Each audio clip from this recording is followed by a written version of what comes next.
Jamaah sekalian, para ulama membagi tasawuf menjadi dua kelompok.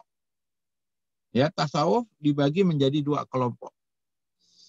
Kelompok pertama, tasawuf fuqaha. Tasawuf yang masih mau belajar fikih. Dikenal dengan tokohnya adalah Imam Ghazali. Imam Ghazali tokoh tasawuf. Nampak dari banyak buku Imam Ghazali yang kental dengan tasawuf. Di antara yang terkenal adalah Ihya Ulumuddin. Ihya Ulumuddin ini memang kental dengan ajaran tasawuf oleh Ghazali. Namun Ghazali, karena dia seorang fuqaha, ahli fikih dalam mazhab Syafi'i, kitabnya banyak, yang terkenal adalah Al-Basit, ya, karya fikih beliau Al-Basit sampai 9 jilid. Kemudian yang di tengah-tengahnya adalah Al-Wasit, ya, 3 jilid. Kemudian Al-Wajiz, 1 jilid. Ini karya fikih beliau. Dan beliau bahkan menulis buku usul fikih. Nah, ada tasawuf yang fuqaha. Tasawuf tapi masih dalam menerima ajaran-ajaran Quran dan Sunnah. Nah, ini pencetusnya adalah Al-Imam Al-Ghazali. Tapi tetap mereka terkena subhat tasawuf. Ya, diantaranya mengambil ajaran-ajaran dari hadis-hadis yang lemah, hadis-hadis yang palsu. Makanya Al-Ghazali sendiri di kitab Ihya Ulumuddin itu penuh dengan hadis palsu. Gitu. Penuh dengan hadis-hadis palsu. Nah, yang kedua ada tasawuf yang zindik. Tasawuf munafik. Dan ini tasawuf yang asalnya tasawuf zindik. Karena tasawuf asalnya, perhatikan, adalah gabungan dari ajaran Hindu, Buddha, dan Islam. Di mana mereka hidup menyendiri, berkhalwat, ya, di gunung-gunung, di tempat-tempat yang sunyi, di kamar-kamar mereka, tidak mau keluar, tidak mau bermuamalah. Alasan mereka hidup hanya untuk ibadah, hidup hanya untuk Tuhan, dan segala aktivitas kehidupan mereka betul-betul meninggalkan dunia. Nah, ini jamaah sekalian, sekali lagi, ini tasawuf yang asalnya ini seperti ini, zindik. Justru dia akhirnya benci agama, menjauhkan orang dari agama. Dan puncaknya dia menyatu dengan Tuhan. Ya, puncaknya dia menyatu dengan Tuhan.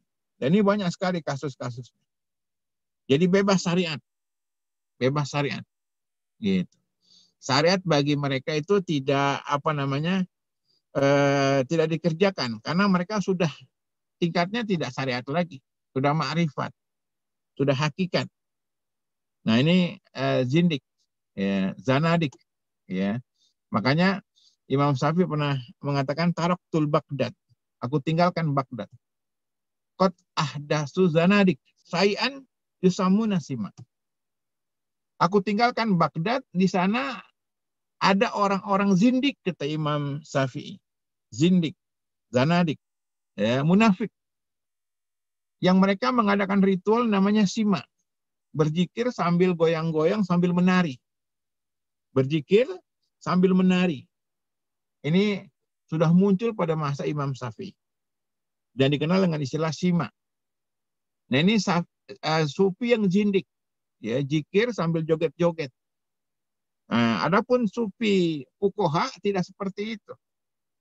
Mereka zikir tetap zikir. Cuman sayang memang di antara zikir-zikir itu diambil dari kurafat-kurafat mereka. Seperti zikir Allah, Allah, Allah, Allah, Allah. Ini salah.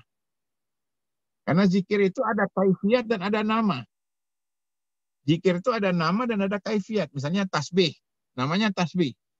Kaifiatnya subhanallah, subhanallah. Tasbih. Takbir. Ya, itu namanya takbir. Kaifiatnya Allahu Akbar.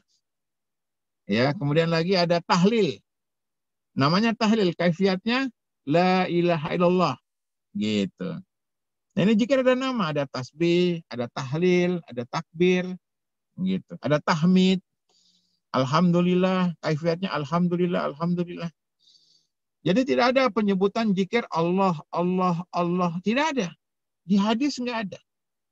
Dan penamaan zikir seperti itu pun tidak ada. Bahkan ada lebih spesial lagi dengan kalimat huwa, huwa, huwa, huwa, huwa.